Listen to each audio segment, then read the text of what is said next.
GM everyone. My name is David.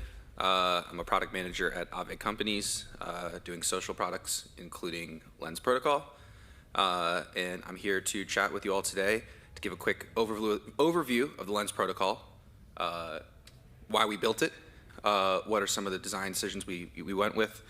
We're going to touch a bit about the Lens API, drop a little bit of alpha as to some things you can build with Lens, especially here at the hackathon today at Amsterdam. So let's get into it. Web 2 social media is broken. From a fundamental perspective, there are three kind of key issues.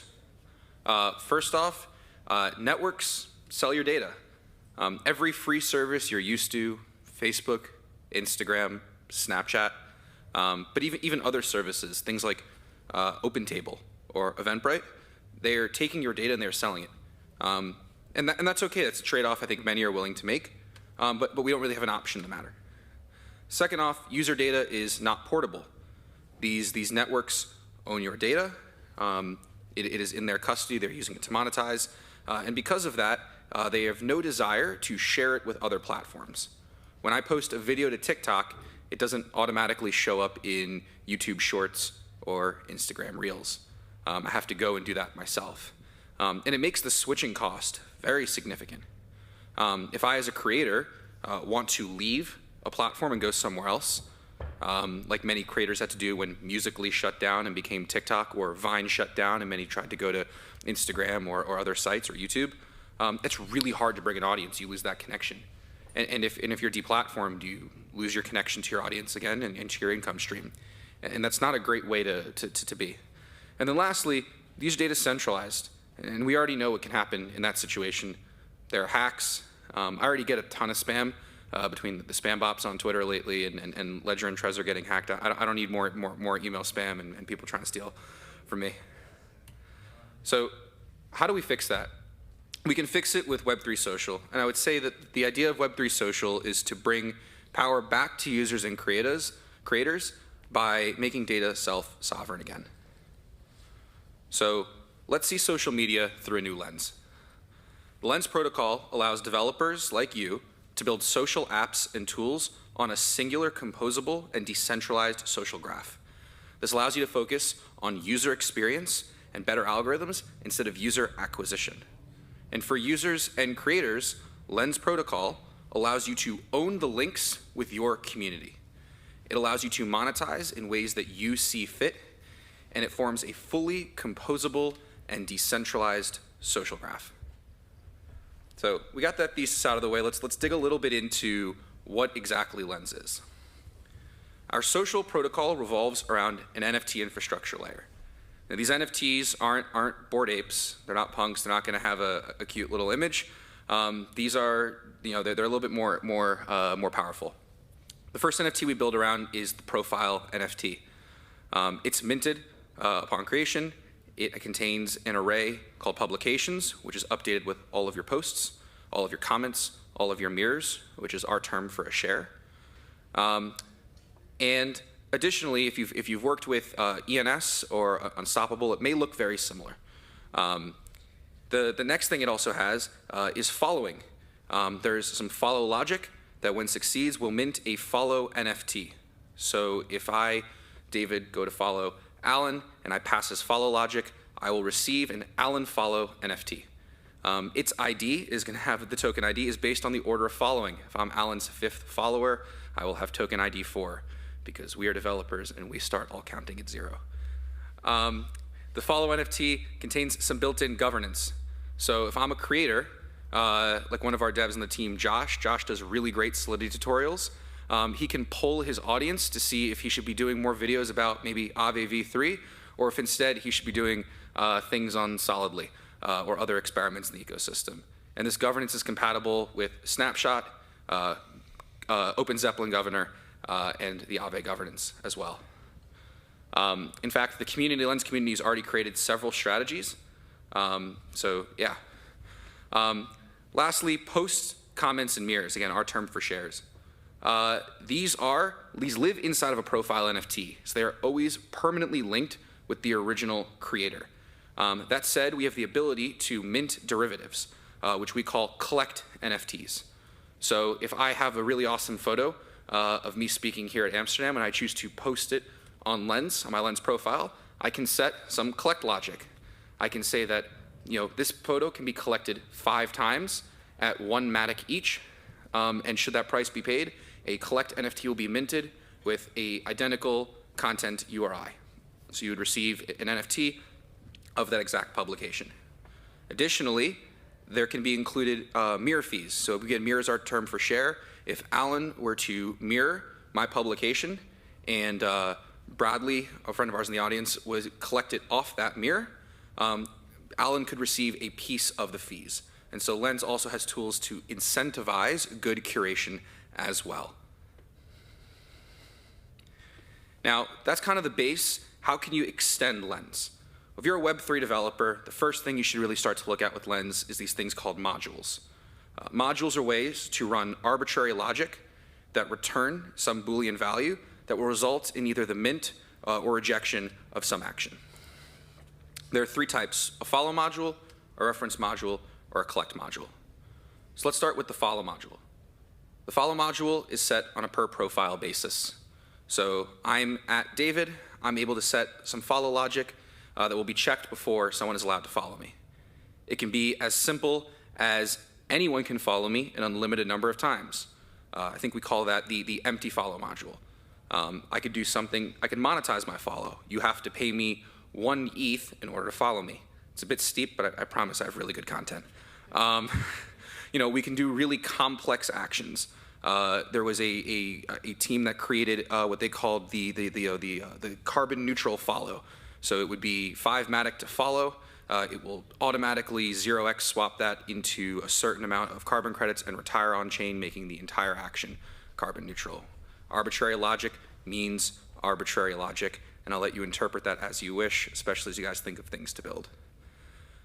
So again, that's the follow logic. Minting follow NFTs, the follow logic controls yes or no. The reference module. Comments and mirrors have to refer to some other piece of publication.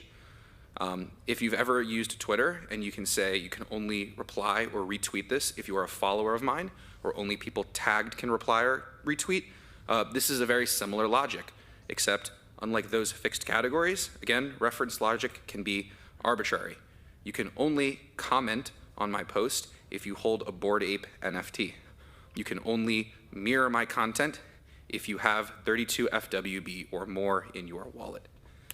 You can only comment or mirror on my posts if you follow the @Lens protocol account, which you definitely should do right now. And lastly, the collect module.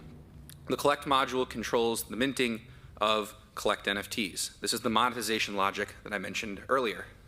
Things can be really simple, as I said. Anyone can collect an unlimited number of times. You could do it that there's a limited number of collects. We call it the limited collect module. You can only collect this 10 times, once per address. Or we could do, you can only collect 10 times in a 24-hour period. Again, these are just examples that we've included in the repo and on the testnet, but you are more than welcome to create your own. And again, arbitrary logic, your mind is the limit. There's a team today that did an Aave collect module.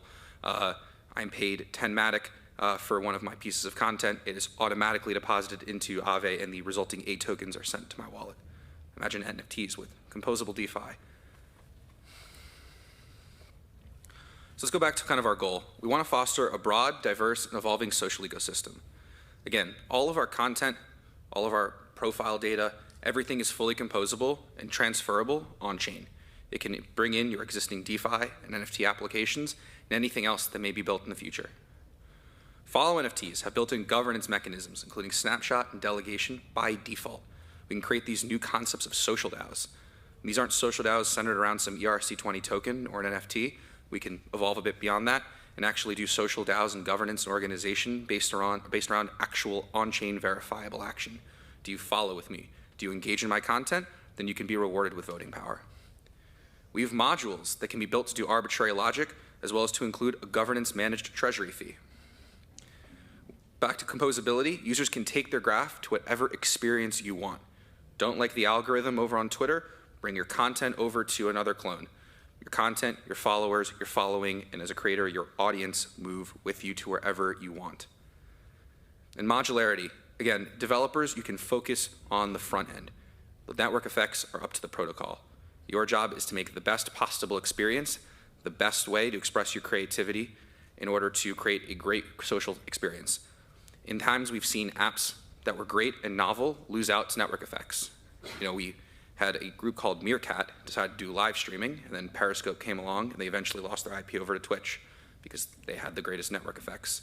I think we all remember Clubhouse and how it was soundly defeated by Twitter Spaces. Right? New ideas and paradigms have lost out frequently due to network effects, and Lens is a chance to change that. Another thing we've done at Aave Companies, we've produced a Lens API. We've openly said that we are, Web3 social media is a long game, and we are creating our own model implementation. And we've decided to open source the same tools that we are using to build our own front end.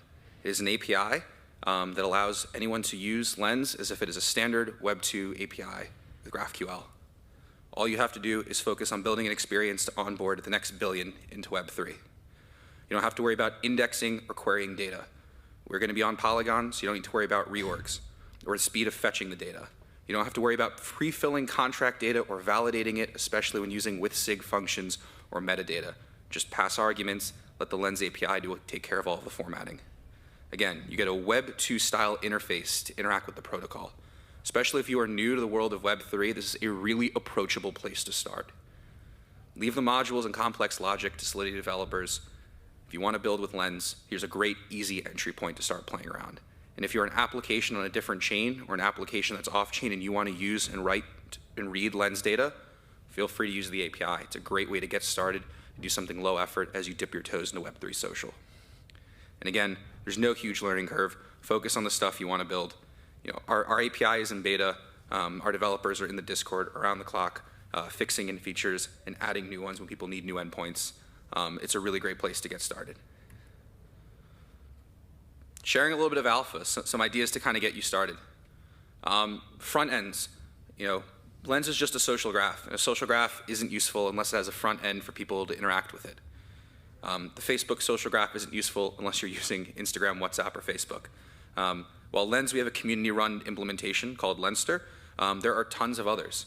Over 50 front ends were done through previous ETHGlobal hackathons. You can be the next big one, and it's a chance to really lay your claim as one of the first Web3 social applications. And it doesn't have to be limited to traditional social. It's very easy to build something that we think of with social, like Snapchat or Instagram or a Twitter clone, but I encourage people to dig a bit deeper. Things like OpenTable or Eventbrite can all use the same kind of data structure.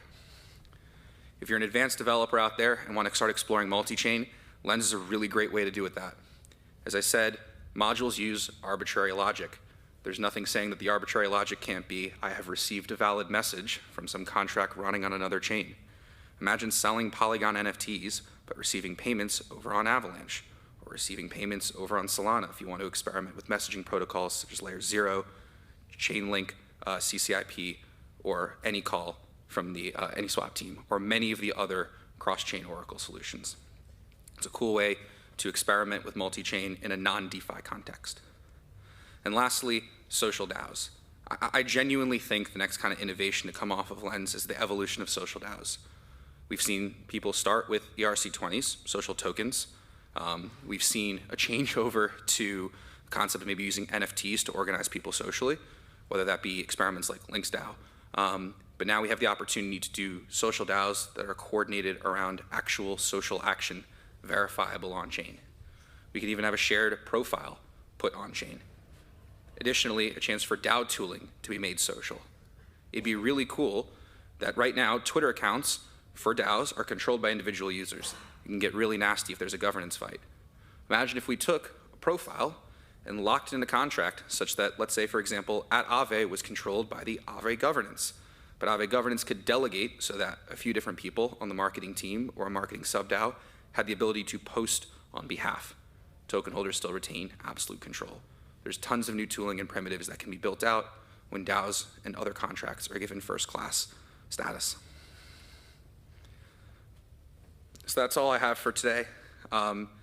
I encourage you to join the over 115 developers and 55 projects building on top of Lens. We're currently on the Polygon testnet. We're on our 4th testnet, and we really do take developer feedback. We've rewritten the contracts pretty much from the ground up several times based on feedback from working with developers like yourself, and we really want to make sure that what we build becomes the standard for Web3 social in the future, and we always do that when we're building with a community. So thanks for taking the time to listen today, and was always going to drop a little bit of alpha. Please scan the code to come join us over at Rave. Would love to see you guys throughout the weekend over at the Lens and Ave station down on the 1st floor in the back over by Connect and Gearbox. Our team will be there all weekend and look forward to working with you guys. Thanks very much.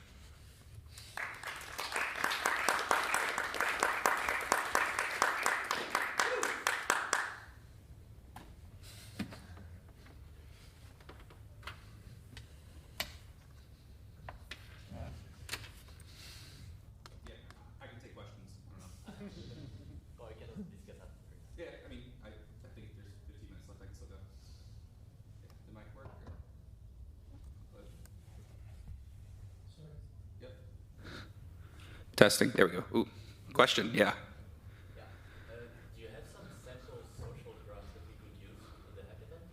So in the hackathon, we have a testnet deployment.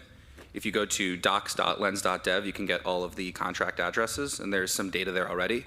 So I would recommend using that. There's an API as well. Our beta API is hooked up to that social graph as well on the testnet deployment. Again, that's on Polygon Mumbai. The only quirk is if you want to build a custom module, so a collect, reference, or follow, you're going to have to redeploy the protocol yourself, and you won't be able to build with the API. So we kind of suggested those 2 tracks for this hackathon, either going kind of the intense smart contract route with new modules, or kind of building a bit more higher level functionality with the API, just due to the limited time. Any other questions? Yeah. Possible to get the slides. Yeah, I think this is being recorded at ETHGlobal.tv, and there is, if you go on YouTube and look up Lens Protocol on the ETHGlobal channel, I think we've done similar presentations before. If you find me at the Lens booth or the Lens Ave booth, I'm more than happy to share the slides and share any other information. Thank you. Yeah, over there.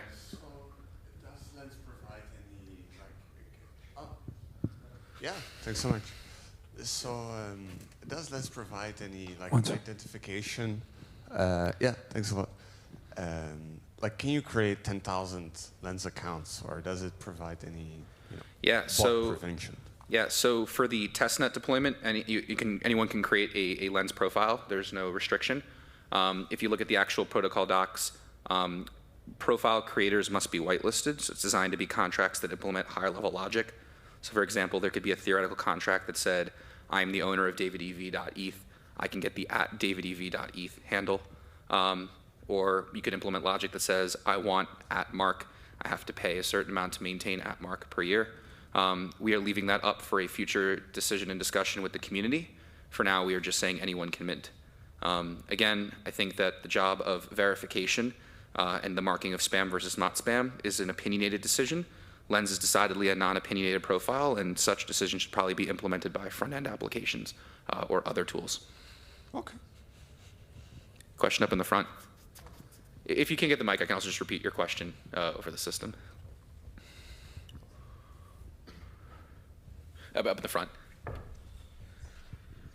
So I'd like to ask, how scalable is Lens really? So for example, if I have a Twitter account with 3 million followers and I want to represent that in Lens, does that work?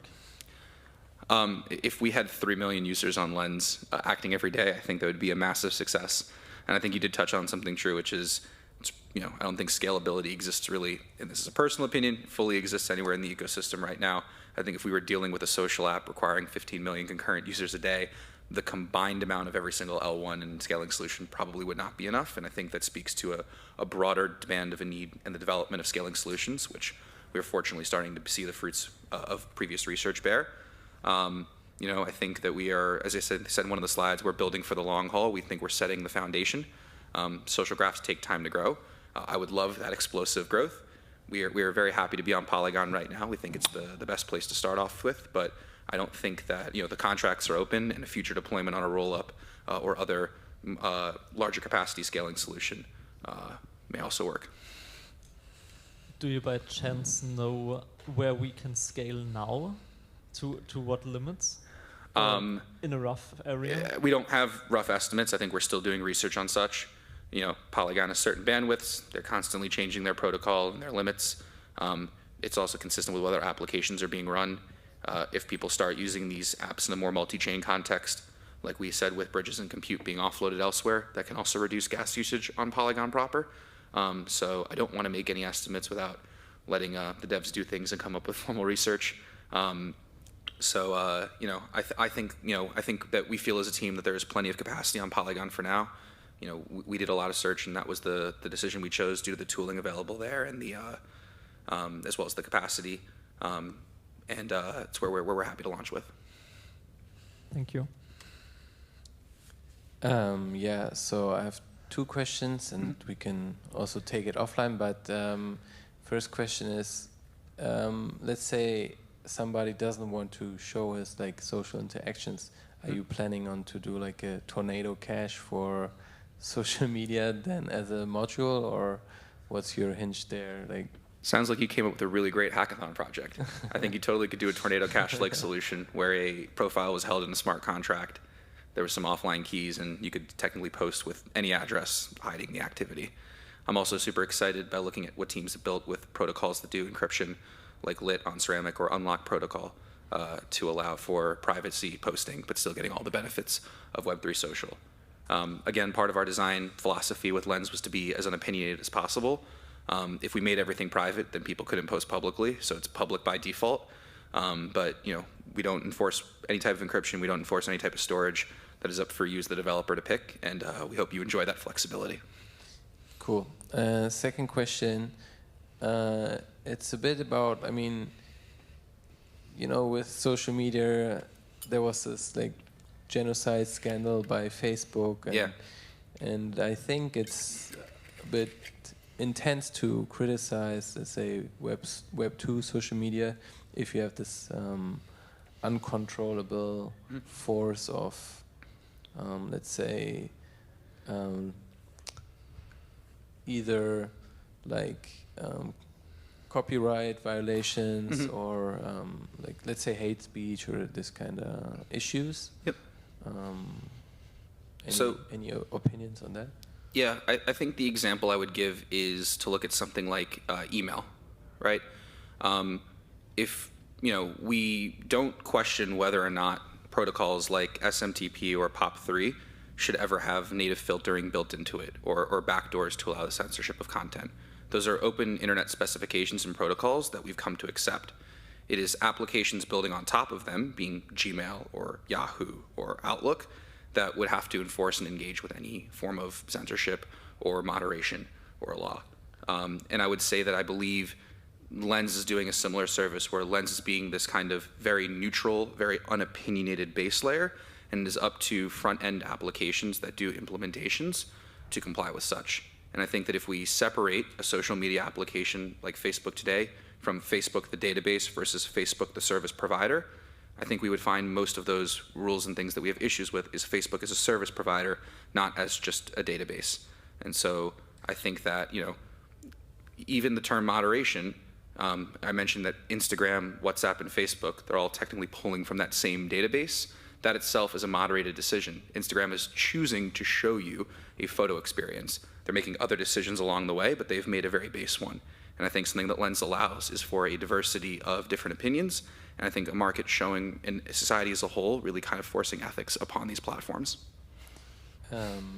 Interesting. Also the problem of what if I want to delete a post?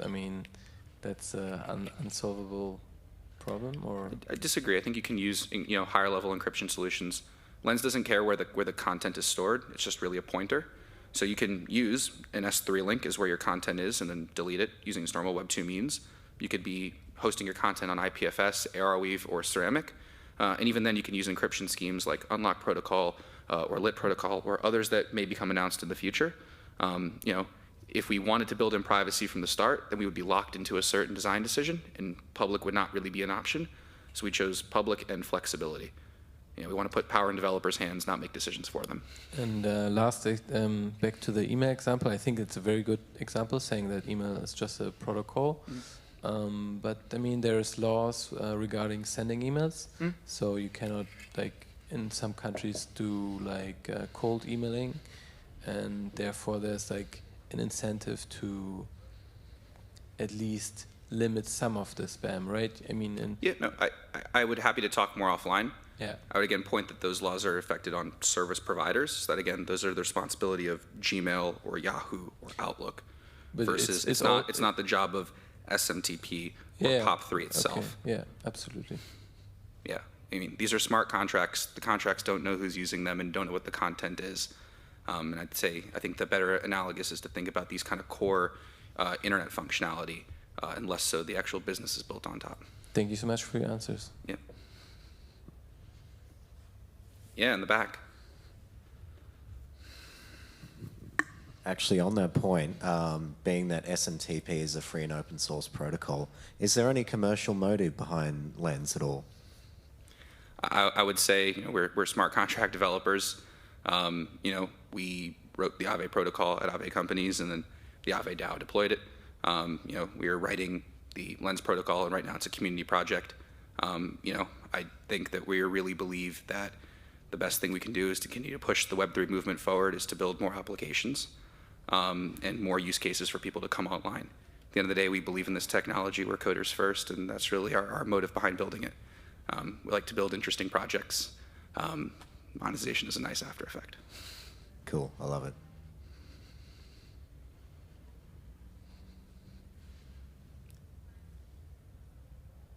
Any others?